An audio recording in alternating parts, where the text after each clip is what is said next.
Hi friends. இன்றைக்கி compound effect பற்றி பேச போகிறோம். ஸோ காம்பவுண்ட் எஃபெக்ட் அப்படிங்கிறது வந்து பார்த்திங்கன்னா ஒரு புக்கு. ஸோ அந்த புக்கில் வந்து இந்த காம்பவுண்ட் எஃபெக்டை பற்றி பல புத்தகங்களில் பேசியிருக்கிறாங்க.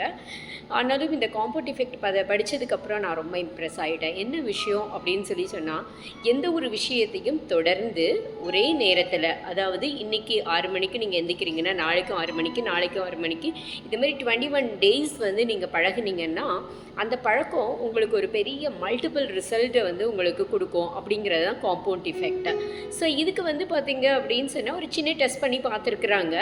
அதாவது 100 கிராம்ஸ் வந்துட்டு கார்போஹைட்ரேட்டை வந்து, அதாவது மாவுச்சத்து பொருளை வந்து எடுத்துக்கிறத ஒருத்தர் குறைச்சிருக்கிறாரு. ஸோ புரதத்தை அதுக்கு பதிலாக கொஞ்சம் அதிகப்படுத்தியிருக்காங்க. 100 கிராம்ஸ் தான், ஒன்றும் பெரிய எஃபெக்ட் கிடையாது அப்படிங்கிறது தான். ஸோ கொஞ்ச நாள் கழித்து ஒன்றும் தெரியல, 5 டேஸ் கழித்து ஒன்றும் தெரியல, 10 டேஸ் கழித்து ஒன்றும் தெரியல. ஸோ இப்படி போகுது. 21 டேஸ் கழித்து பார்த்தீங்க அப்படின்னு சொன்னால் அவரோட 100 × 21 இதையே மல்டிப்ளை பண்ணி பார்க்கும்போது ரிசல்ட் வந்து தெரிஞ்சிருக்கு. இதே வந்து 3 months, 6 months, 1 year கழித்து வந்து பார்த்தீங்க அப்படின்னு சொன்னால் ஒருத்தர் நார்மலாக எடுத்துகிட்டு இருக்காங்க, ஒருத்தர் மட்டும் 100 கிராம்ஸ் கம்மி பண்ணுறது கன்சிஸ்டண்ட்டாக. அதுதான் ரொம்ப முக்கியம், இந்த வார்த்தை கன்சிஸ்டண்ட். அதாவது தொடர்ச்சியாக ஒரு விஷயத்தை நீங்கள் செய்யும்போது அதோட ரிசல்ட் வந்து பார்த்திங்கன்னா காம்பவுண்ட் ரிசல்ட், அதாவது கூட்டு விளைவு அப்படின்னு சொல்கிறாங்க. ஸோ இந்த கூட்டு விளைவு வந்து பார்த்திங்கன்னா காலையில் எந்திக்கிறதுலையும் இருக்குது. நீங்கள் சுய பிரகடனத்தை வந்து தொடர்ந்து ஒரே நேரத்தில் ஒரே விஷயத்தை நீங்கள் திரும்ப திரும்ப சொல்கிறதுலையும் இருக்குது. நீங்கள் ஒரு பழக்கத்தை விடணும்னு நினச்சிங்கன்னா நல்ல நேர்மறையான சிந்தனை. இப்போ வந்து என்னென்னா, நான் காலையில் எந்திக்கணும் அப்படின்னா ஐயோ தூங்கக்கூடாது அப்படின்னு நினைக்காம, நான் காலையில் இந்த டைமுக்கு எந்திக்கிறேன், 4:30க்கு எந்திக்கிறேன், 5 o'clock எந்திக்கிறேன்னு சொல்லிட்டு நேர்மறையாக நீங்கள் வந்து சிந்திக்கணும். ஸோ இதுதான் வந்து கூட்டு விளைவை கொடுக்கும் அப்படிங்கிறாங்க.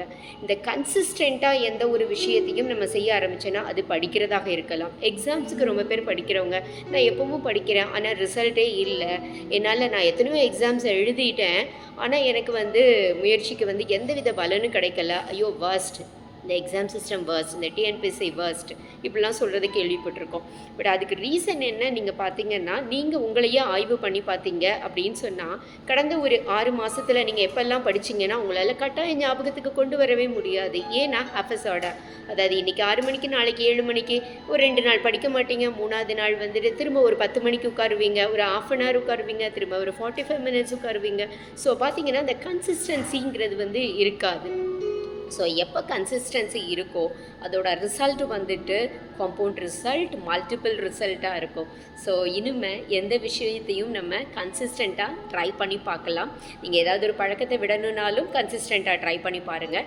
ஏதாவது ஒரு நேர்மறையான பழக்கத்தை பழகணும்னு நினச்சா கூட கன்சிஸ்டண்ட்டாக ட்ரை பண்ணி பாருங்கள். என்ன நம்ம ட்ரை பண்ணி பார்க்கலாமா? ஏதாவது ஒரு விஷயம் நீங்கள் எடுத்துக்கோங்க. நேற்று நம்ம குறிக்கோளை நிர்ணயித்து அந்த குறிக்கோளை எப்படி செயல்படுத்துறதுன்னு பார்த்தோம். அந்த குறிக்கோளில் ஒரு விஷயத்தை கூட நீங்கள் எடுத்துக்கோங்க, அதை கன்சிஸ்டண்ட்டாக நீங்கள் ட்ரை பண்ணுங்கள். ஸோ கன்சிஸ்டண்ட்டாக ட்ரை பண்ணும்போது கட்டாயமாக அதோட ரிசல்ட் வந்து காம்பவுண்ட், ஸோ கூட்டு விளைவுகளை கொண்டு வரும். ஸோ கூட்டு விளைவுகளை நம்ம வாழ்க்கையில் கொண்டு வந்து மகிழ்ச்சியை அறுவடை செய்வோம். இன்னொரு